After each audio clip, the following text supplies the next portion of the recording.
Okay, this is big. The news has just dropped from The Verge that Nintendo is pausing pre-orders for Nintendo Switch 2 in the USA for a period of time. As far as I can tell, there is just the single source, and this is from Eddie Garcia on behalf of Nintendo. To be more precise, as far as I can discern, he is the Senior Vice President of Golin, the public relations expert Nintendo hire.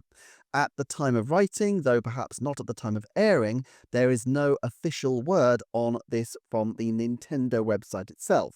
Here is the precise Garcia quote courtesy of The Verge. Pre-orders for Nintendo Switch 2 in the US will not start on April 9, 2025 in order to assess the potential impact of tariffs and evolving market conditions. Nintendo will update timing at a later date. The launch date of June 5th, 2025 is unchanged.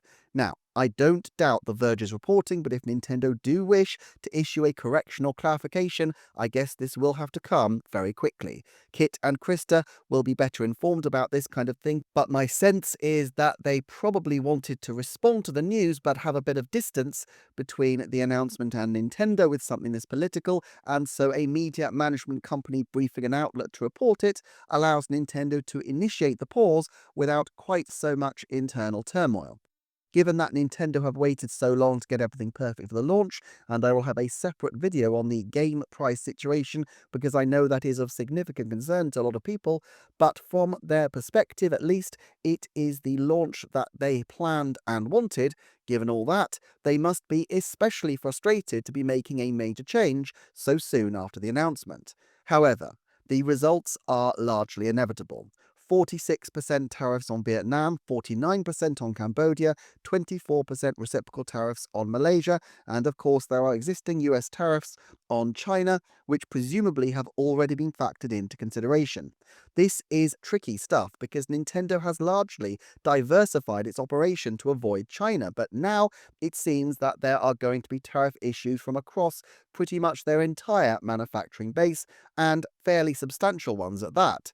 It's possible to absorb a modest tariff bump, but these percentages are far more significant. So, what can they do? Firstly, and most obviously, I would expect a lot of discussions with the video game industry and with the US government and the governments of the individual manufacturing countries. It's not unprecedented for opt-outs and other anticipatory measures to be negotiated, and while Nintendo is primarily a Japanese company, they are also a fairly significant US employer in an industry that is heavily dominated by US companies who want to sell games onto the Nintendo Switch hardware. The purpose of tariffs is to encourage corporations to onshore productions in the USA where possible, but it's not completely clear that the US has the capacity to do this in the short term. Apple, after all, have more flexibility than most and yet are heavily embedded in Vietnam. Of course, the pressure put onto the video game industry, pressure which I am sure will be expressed by all the major players in the industry, as well as the wider consumer electronics sector, which includes some of the US's hugest corporations after all, well, that is probably quite helpful to the American administration as it increases pressure for a concession. Around a third of Vietnam's exports are in the consumer electronics field, so this is a major deal for them. There are also great strategic opportunities that Vietnam have been able to glean from being an alternative to China in terms of production, and they do have some shared regional interests with America. America is their biggest export market, for one thing.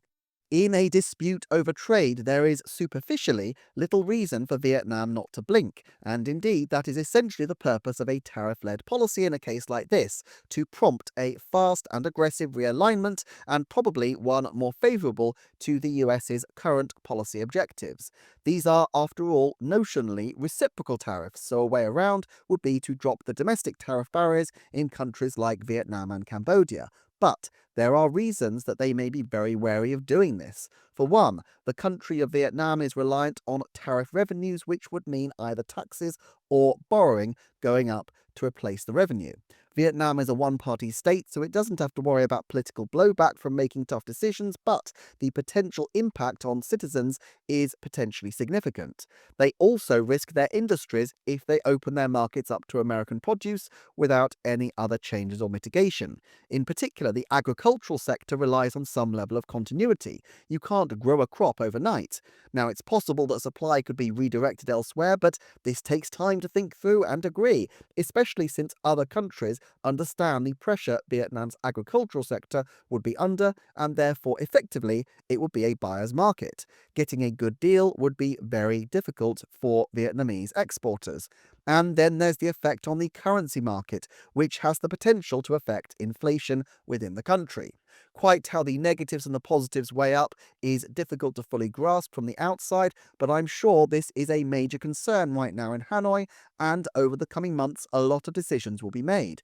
The consumer electronics lobby in America is pretty massive, and their major concern will doubtless be Christmas sales. Depending on the size of the corporations, they likely will have made some provisions anticipating this kind of change.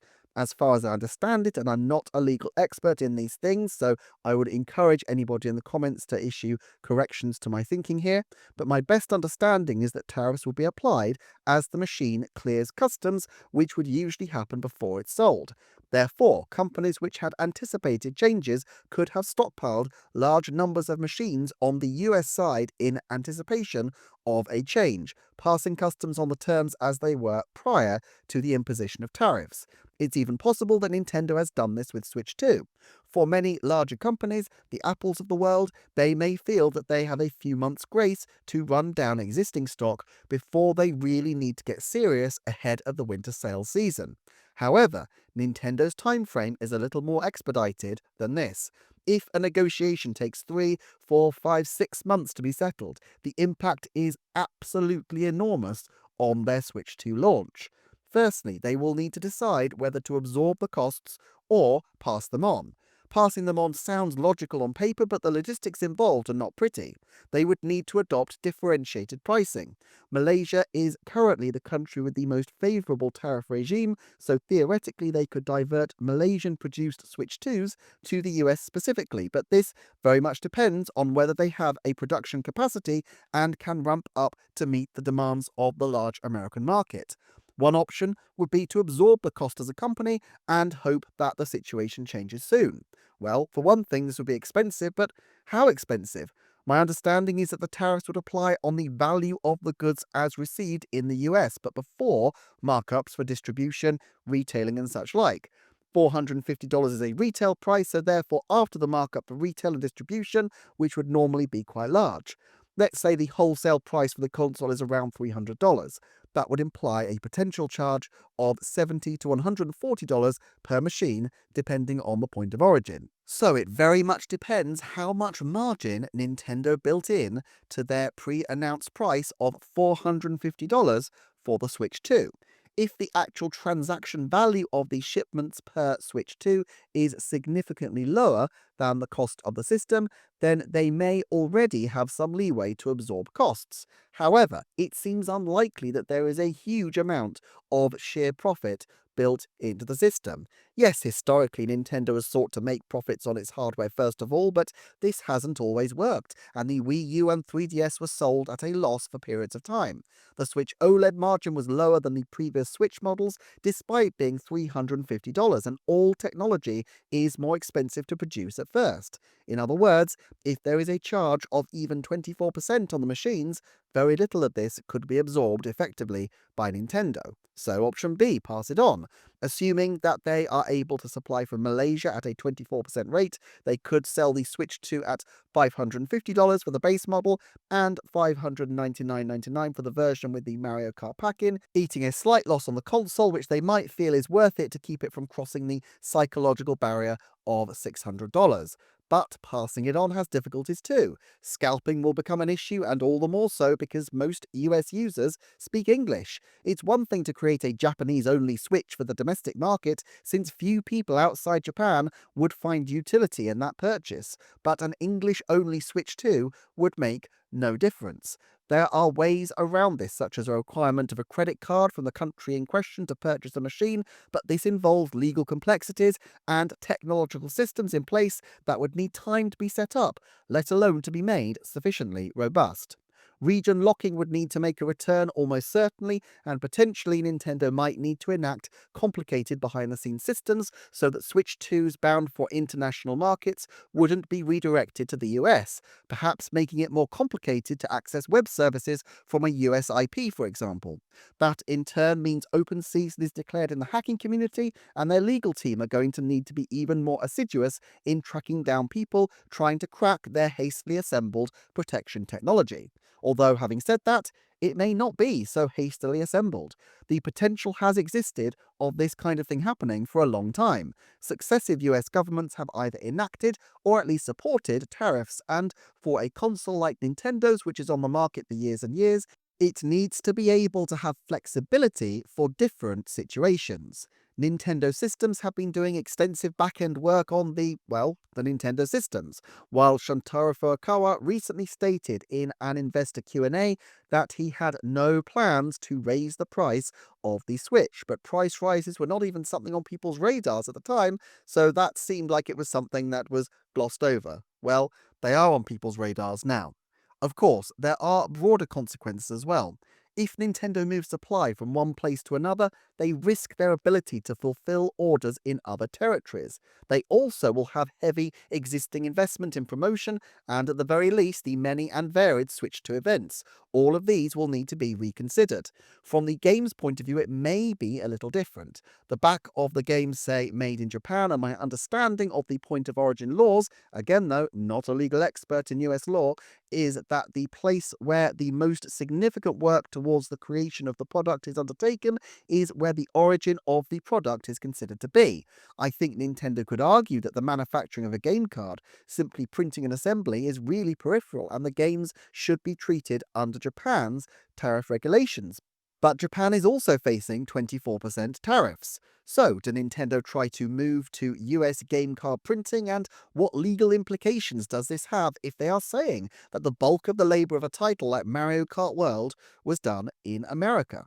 So what will Nintendo do? Well, I suspect nothing fast if they can help it. But with the 9th of April just around the corner, they will need to make a choice, or the scalping wars will start in earnest. They will also need to negotiate with their US distributors and partners about the forthcoming supply arrangements, and they will need to ensure that their contracts with their manufacturing partners are worked out very precisely to give them maximum leeway.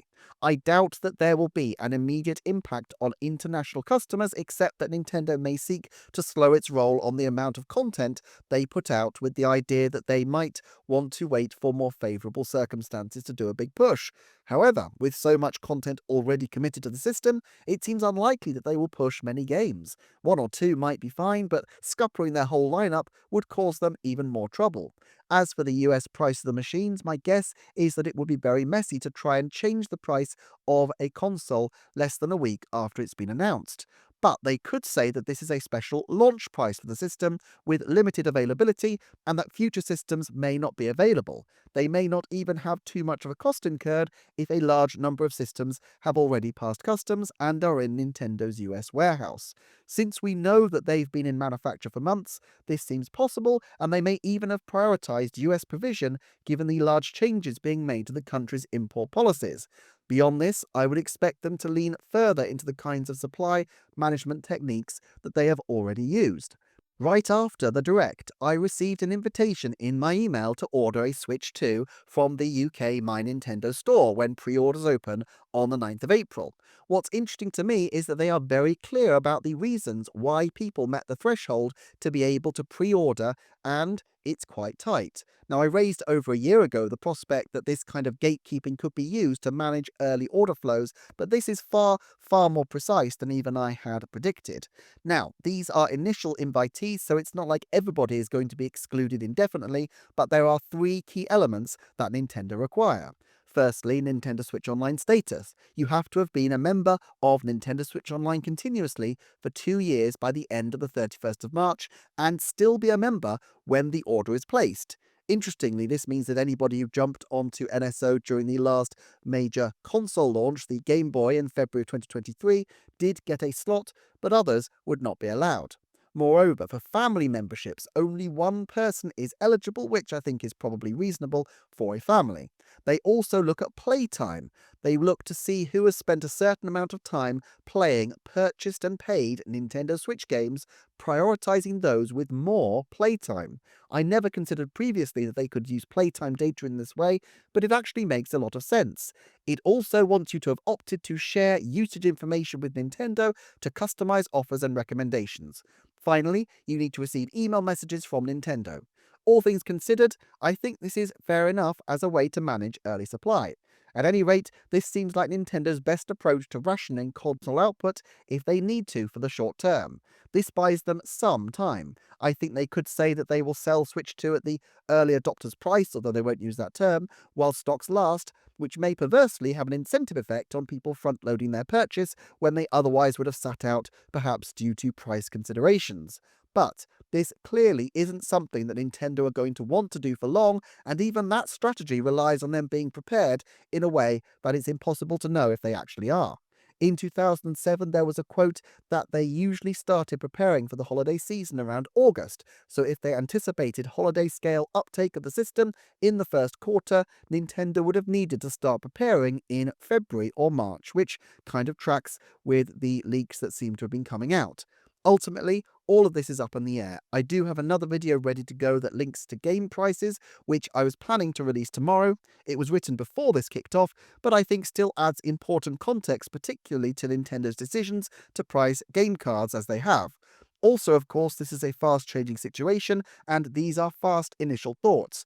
I will always welcome people's insights, and especially those who have pertinent experience or expertise, so please do share them in the comments. Thank you so much, and I will see you next time for the next Nintendo Forecast.